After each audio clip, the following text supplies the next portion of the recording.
Assalamualaikum warahmatullahi wabarakatuh.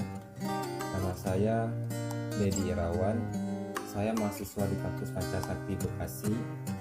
NIM saya 1872050083. Jurusan Pendidikan Ekonomi semester 2. Pada kesempatan ini saya akan menjelaskan mengenai ekonomi syariah dengan dosen pengampu Bapak Dermawan MM.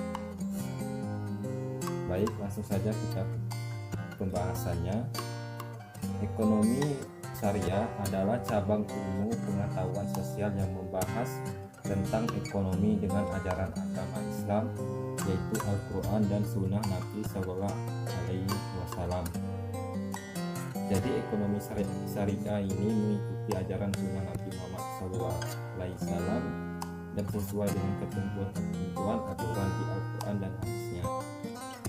Ciri-ciri ekonomi syariah: yang pertama, aktivitas perekonomian dalam Islam sifatnya pengabdian. Yang kedua, aktivitas ekonomi dalam Islam mempunyai suatu cita-cita yang luhur.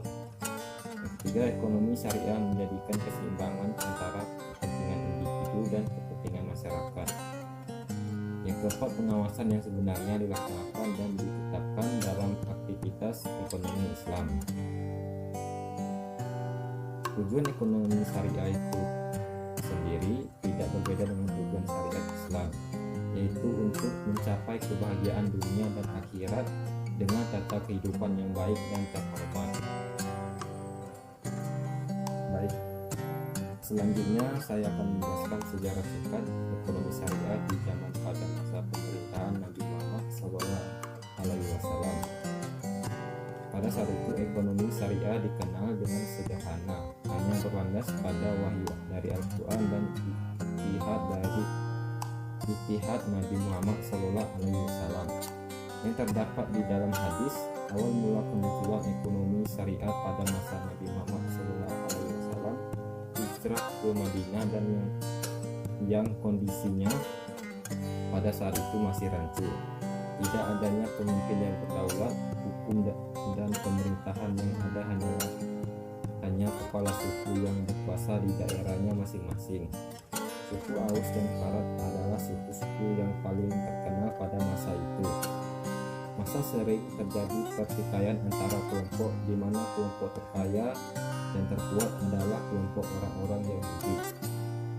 Masa pra-Islam telah mengenal uang sebagai alat pembayaran yang sah, yaitu mata uang dinar, emas, dan dirham perak, yang merupakan mata uang Romawi dan Persia.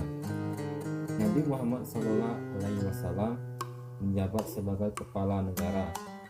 Madinah kemudian merubah sistem ekonomi dan keuangan negara sesuai dengan ketentuan Al-Quran. Rasulullah SAW membentuk lembaga Baitul Mal, yaitu semua penghitungan kekayaan negara dikumpulkan terlebih dahulu dan kemudian dikeluarkan sesuai dengan kebutuhan negara.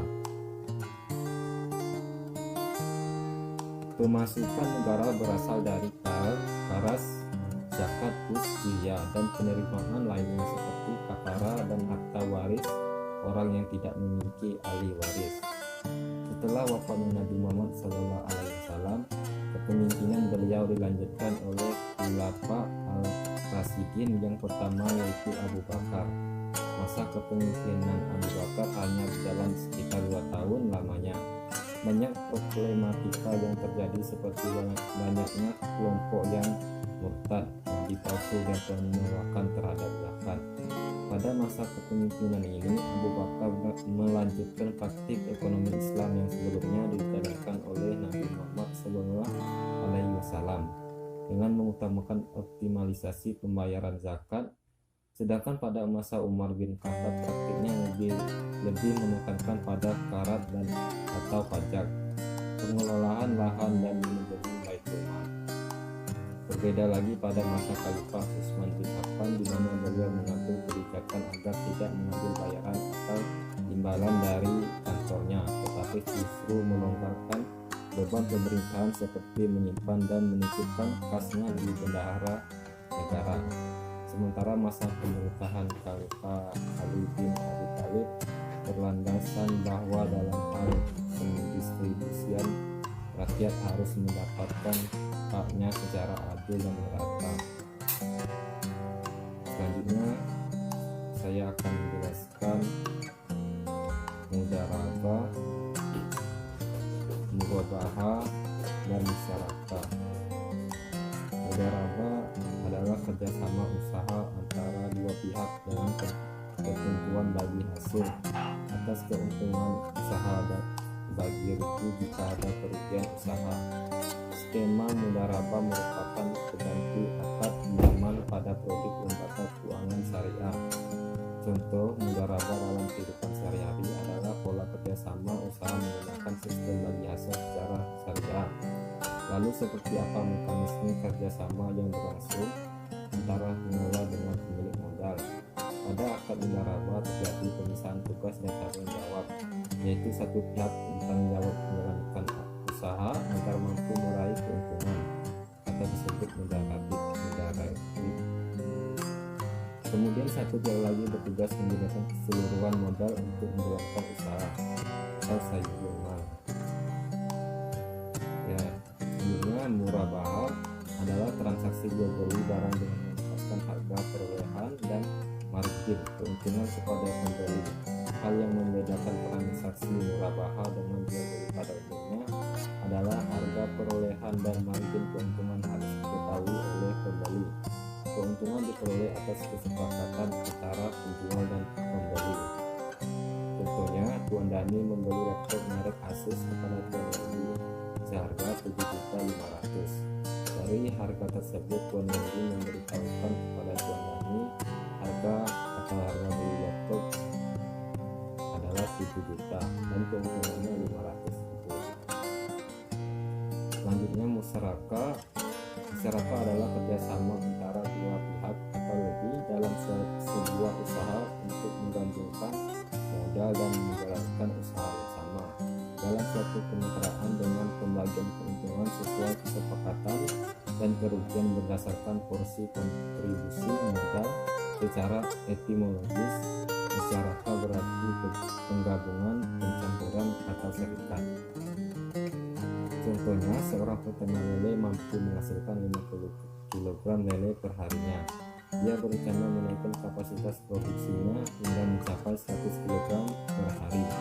Namun keuntungan yang diperolehnya tidak mencukupi untuk membiayai keseluruhan kebutuhan penambahan luas kolam lele, pembelian bibit dan pakan lele. Peternak lele kemudian menawarkan kerjasama usaha kepada investor dengan persyaratan modal dari investor 60% dan peternak sisanya. Porsi keuntungan dapat disepakati apakah dari keseluruhan kapasitas produksi 100 kg per hari, 100 kg per hari atau menggunakan hasil penambahan kapasitas produksi sebesar 50 kg per hari. Skema seperti ini juga merupakan contoh akad musyarakah permanen, yaitu perjanjian musyarakah dengan penetapan porsi bagi hasil atau nisbah yang tetap selama masa kontraknya. Baik, mungkin itu saja yang dapat saya sampaikan. Kurang dan lebih saya mohon maaf. Saya akhiri. Wassalamualaikum warahmatullahi wabarakatuh.